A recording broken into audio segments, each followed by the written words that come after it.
old days, they didn't talk to women, they talked to men. Women weren't even counted in children. They weren't even counted in the numbers. Men were just automatically the leaders of the home, and they were the ones who, were passed the baton from time to time, from generation to generation. The men stood up and led the family. Deuteronomy 6:4-9, you know what I'm going to say, don't you? Hear, O Israel, the Lord our God, the Lord is one. Love the Lord your God with all your heart and with all your soul and with all your strength. These commandments that I give you today are to be upon your hearts. Impress them upon your children. Talk about them when you sit at home and when you walk along the road, when you lie down and when you get up. Tie them as symbols on your hands and bind them on your foreheads. Write them on the door frames of your houses and on your gates. This is an instruction to the men. Men, you are to stand up. You are supposed to be the spiritual leader, the spiritual provider in your home. You're supposed to be talking to your children and pressing them upon their hearts. This is your responsibility.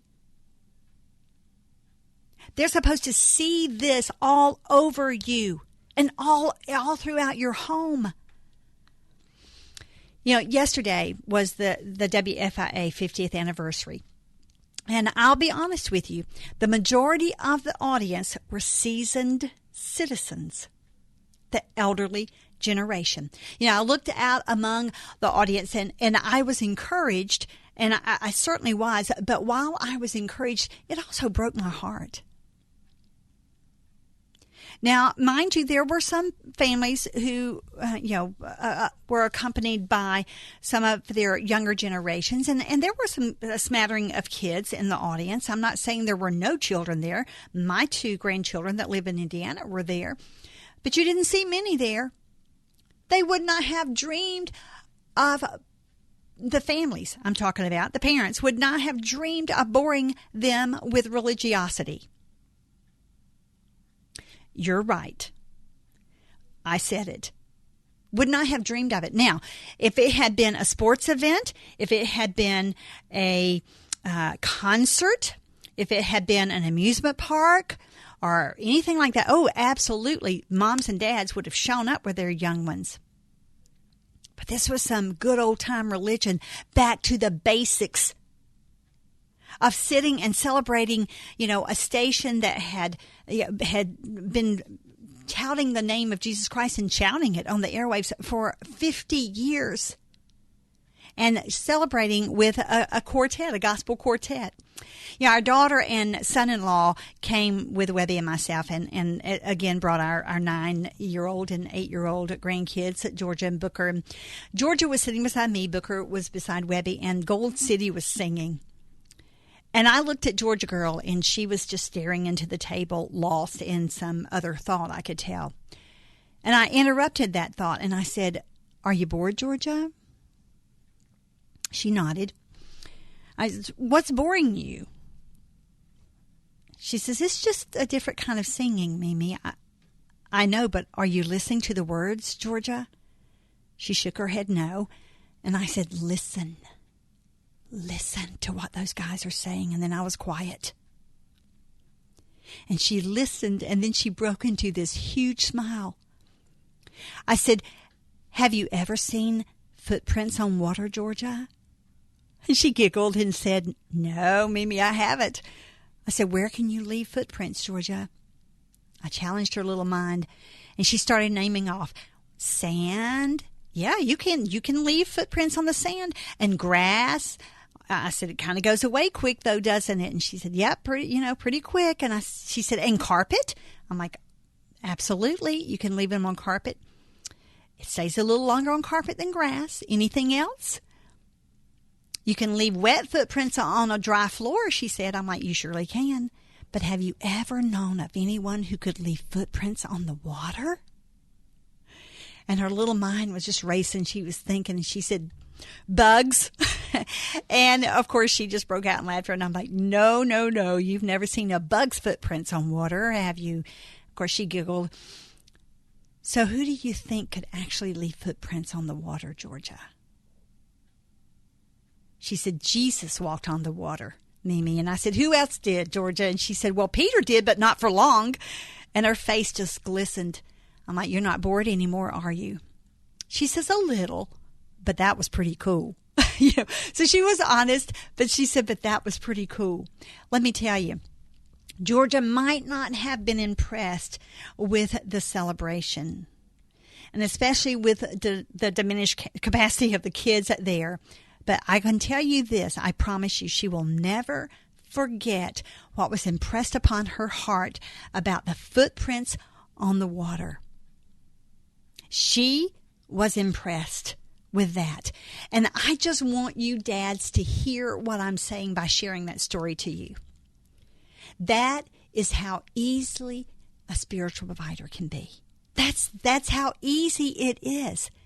That didn't take any theological reasoning from me at all. My granddaughter didn't compare my biblical knowledge to that of her preacher grandpa that was sitting right across the table from us. She got a life lesson about the power of Jesus Christ from the idea of being bored. I broke the boredom, and I redirected her thoughts to Jesus Christ and the power that lies within him to walk on water and to leave footprints in the water. You see, we have to make that gospel message come to life for our children. We have to make it applicable for them in our daily walk. Just our everyday experiences. That's all they want you to do. That's how you leave it. That's how you impress it upon their hearts. That's how you step up and be a spiritual provider in your home. You don't have to be a theologian. I don't want that to frighten you away. Now, there are some mechanics of being a spiritual provider, and I'm going to go into them in detail. But not right now. We'll go into a break. We'll be back. Don't go away. WFIA, The Spirit. The LA Times says Kentucky Kingdom's newest coaster, Storm Chaser, is a contender for the best coaster of the year. And USA Today calls it one of the most anticipated coasters of the year. Let's hear what the theme park engineering and design students from Purdue University have to say. I'm so out of breath right now. Fantastic. I'm giving 12 out of 10. 10. Fantastic. Unbelievable. Incredible. That was so good. That first drop is amazing. Storm Chaser, only at Kentucky Kingdom and Hurricane Bay. KentuckyKingdom.com for special offers.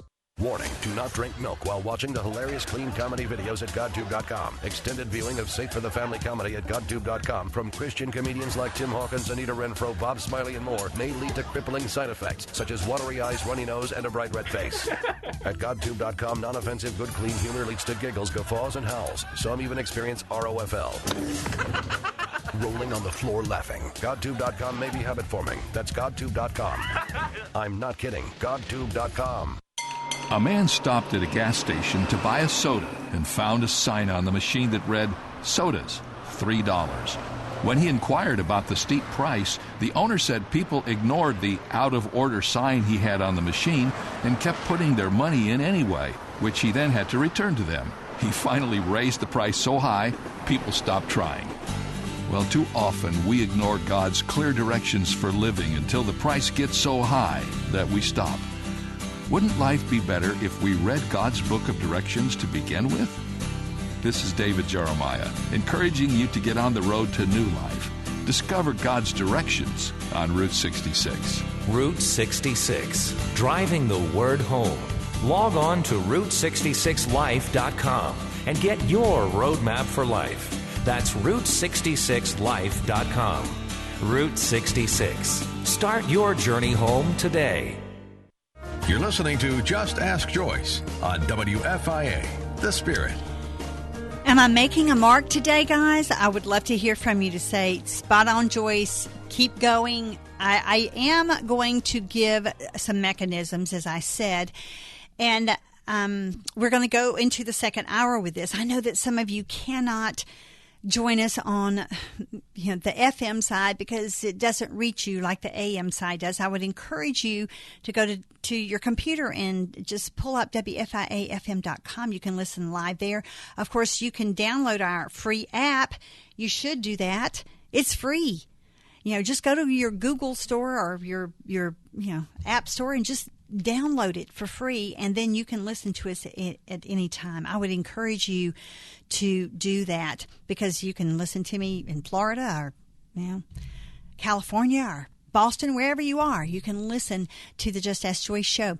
But I am going to talk about I'm going to whet your appetite about the first mechanism of being a spiritual provider within your home. And dads, I know you want to do that, and I'm going to give you some really easy applications today. Easy applications. And the first one, though, I'll warn you, is probably going to be the most difficult of all.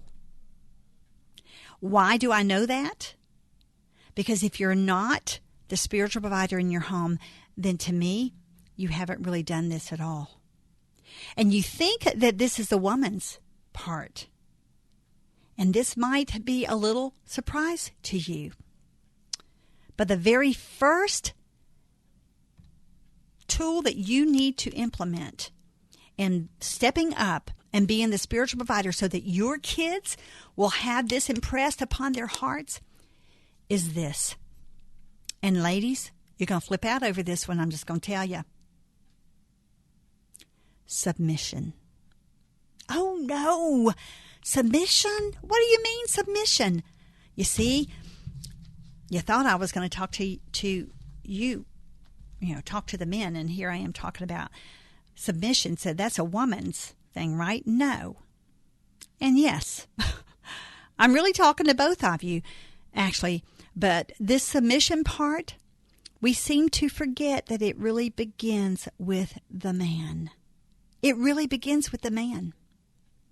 And when we come back for the 4 o'clock hour, I'm going to start right there. Right there. Now, I'm going to leave some of you, because I know that some of you can't join me for the 4 o'clock hour. I'm going to leave you with this little bit of advice. You can catch the rest of this show by going to WFIA.fm.com, and at 6 o'clock, by 6 o'clock, Gary usually has the shows posted. You'll be able to catch the remainder of the show there. But I will also encourage you that if you are a man who is struggling with being a spiritual provider in your home, call me, write me, justaskjoyce@gmail.com. I would love to help you find out how that looks. I would love to help you find out how that looks, because you know what? I know that this is a part of your ego that you really need nourished. I know it is. I know that this is a part of your ego that will empower you like nothing else has ever empowered you. I know it will. I know that this is a part of your ego that will gratify your heart like nothing has ever been gratified. It will satisfy you in ways you cannot imagine.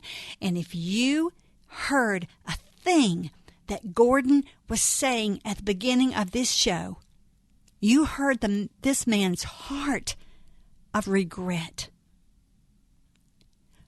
And what I was hearing from Gordon to you was to say, don't let this happen to you.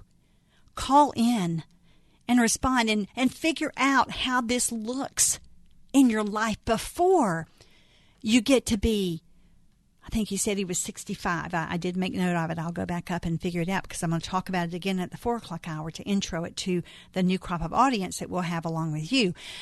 But he's in his 60s now, and this man is looking at regret when he's walking along the path. Now he's wishing, that he had been a part of that. It's a great